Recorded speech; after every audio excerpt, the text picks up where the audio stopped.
Olá pessoal, tudo bem? Esse é o nosso vídeo que fala sobre autoridade. E que relação a autoridade tem, né?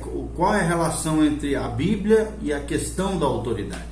Primeiro nós precisamos entender que a autoridade é o princípio fundamental quando estamos estudando, é um dos princípios elementares do estudo da Palavra de Deus, da teologia, da Bíblia Sagrada.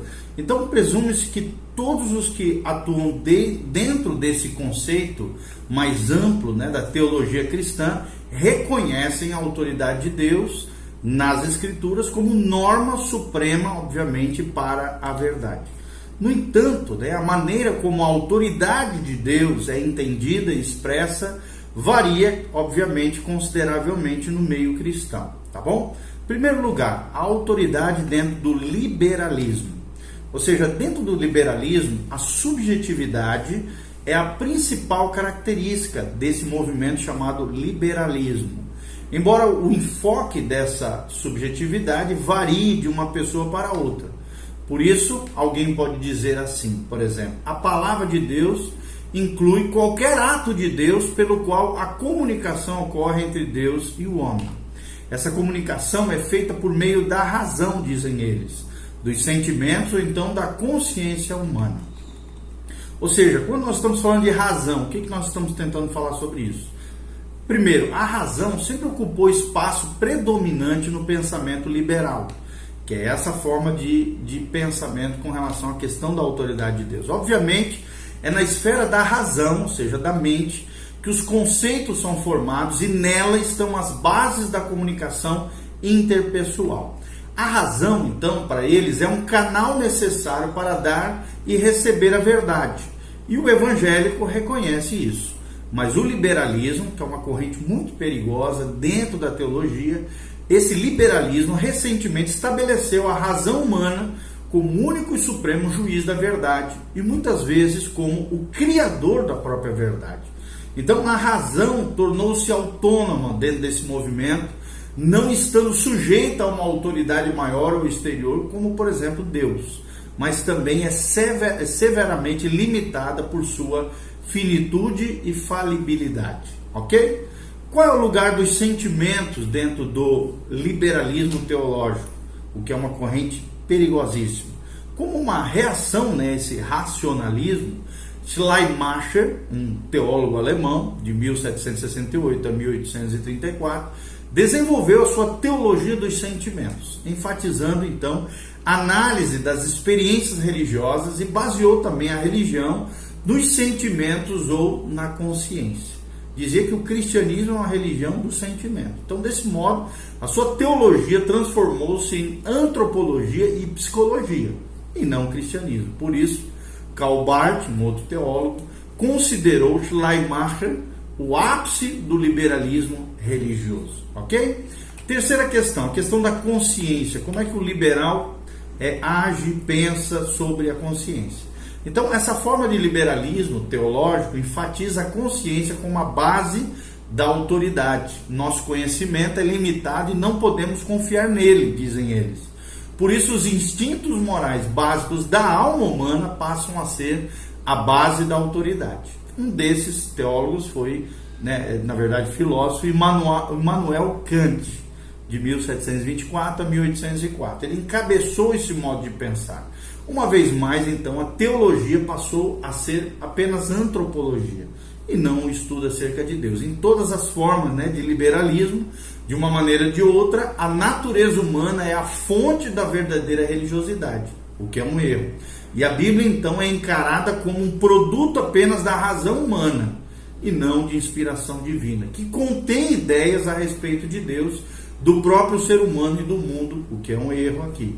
E registra também o desenvolvimento histórico das experiências religiosas e crenças do homem, não sendo, como acreditam os conservadores, nós, os fundamentalistas, conservadores, os ortodoxos, o registro da mensagem de um Deus transcendente que interfere no curso da história. Então eles pensam bem diferente, eles divinizam a razão, colocam no âmbito da subjetividade, colocam a razão em um lugar mais elevado, uma autoridade mais elevada que Deus, os sentimentos também, e acabam transformando o cristianismo em antropologia e psicologia, e dando não a autoridade ao próprio Deus, ok? Segundo questão de autoridade, a autoridade da neo-ortodoxia, ou seja, da nova ortodoxia. A neo-ortodoxia, algumas vezes, é equiparada ao liberalismo e outras vezes ela é colocada como uma visão conservadora. O motivo para essa confusão é o seguinte, o fato de que ela rompeu com o liberalismo ao insistir que Deus e não o homem deve iniciar a revelação. Por isso parece ser conservadora na sua essência, mas não é. Por outro lado, a neo-ortodoxia continuou ensinando uma visão liberal da Bíblia. Por isso parece ser liberal, uma mescla então de liberalismo com ortodoxia. Então, para a neo-ortodoxia, a base da autoridade é a palavra, ou seja, o verbo, conforme diz a versão revista atualizada. Ao menos foi isso que expressou Karl Barth, 1886 a 1968. Contudo, a palavra é principalmente Cristo. E a Bíblia é a testemunha da palavra, mas ela faz isso de maneira falível, conforme afirmam os neo-ortodoxos. E a proclamação cristã resume-se a uma palavra a respeito da palavra. Ou seja, o Deus soberano tomou a iniciativa de revelar-se a si mesmo, centrando-se antes de mais nada na revelação de Cristo, seu Filho. Então, os anos que Cristo viveu na Terra manifestaram o ponto mais alto da revelação cristã, e a sua morte foi o clímax dessa revelação. Ou seja, a Bíblia testemunha a revelação de Deus para eles, mesmo que seja interpretada por todos os cânones do liberalismo. Ou seja, a Bíblia, portanto, não possui autoridade absoluta. Sua autoridade é apenas instrumental, pois serve como instrumento falível por meio do qual encontramos Cristo, a palavra ou o verbo vivo. Foi nesse encontro de fé, no momento de crise, que Deus comunicou a si mesmo. E essa é a verdade absoluta, conforme os neo-ortodoxos. Ou o barthianismo, também é como é conhecido o neo-ortodoxismo. Então, esse neo-ortodoxismo procura sempre a objetividade na iniciativa soberana de Deus e põe em prática a subjetividade nas experiências dos encontros de fé. Mesmo que a Bíblia esteja envolvida nessas experiências, não se permite que seja a própria palavra de Deus, o próprio Deus, o seu juiz supremo. Então, como nós estamos vendo aqui, a neo-ortodoxia carece de um padrão objetivo e externo de autoridade vinda do próprio Deus. Qual é a autoridade na teologia, que é a nossa, conservadora?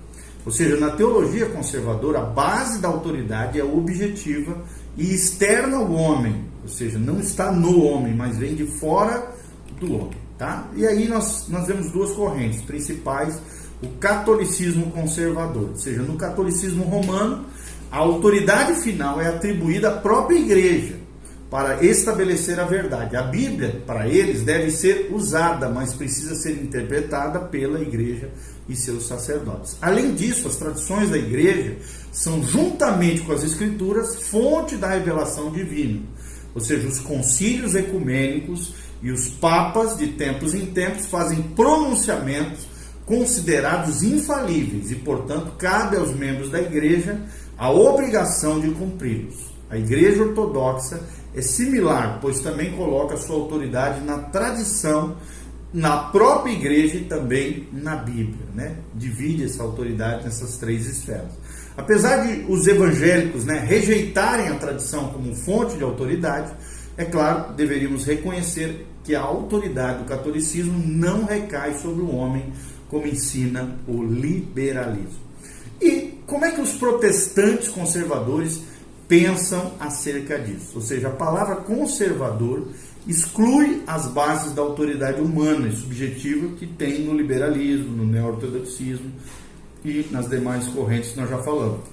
O termo protestantismo elimina a igreja como base de autoridade e por isso poderíamos, né, dentro dessa questão, poderíamos, só um pouquinho,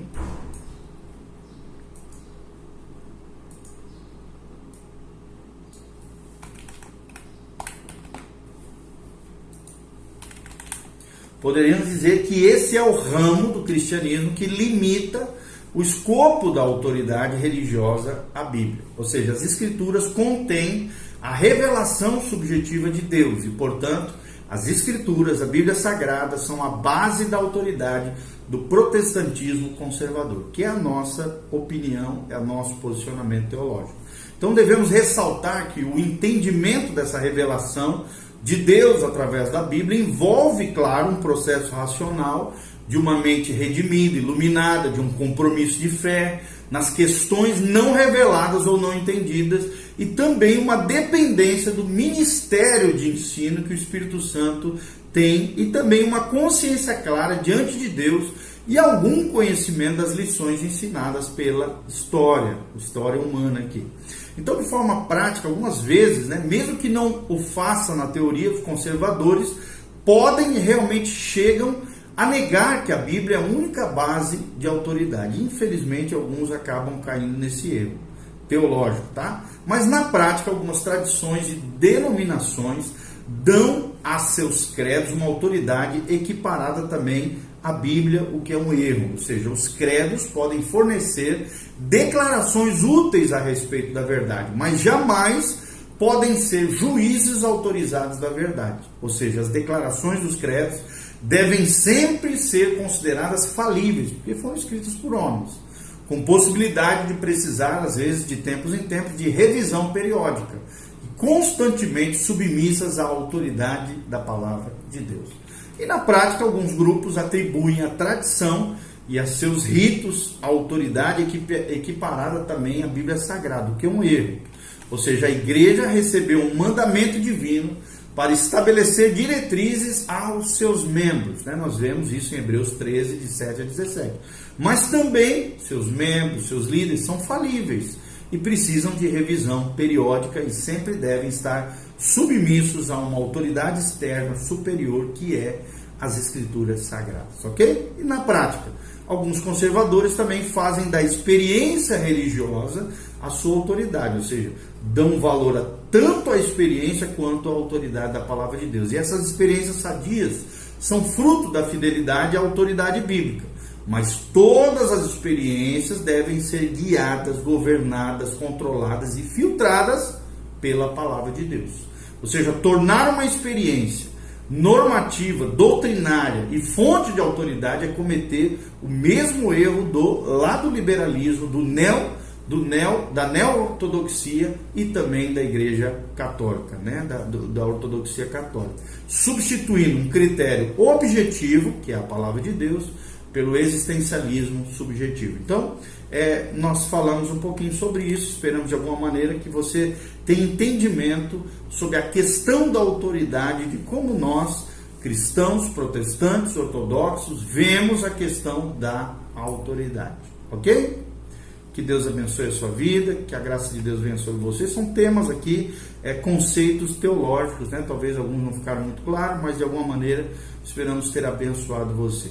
Que Deus te abençoe. Coloque embaixo também nos comentários se você quer aprender outros temas teológicos, conceitos bíblicos, temas da Bíblia que você gostaria que nós abordássemos nos nossos vídeos. Nós estamos à disposição para ajudá-los a crescerem na graça, na unção e no conhecimento do Senhor. Amém? Deus abençoe. Amém. Valeu. Tchau.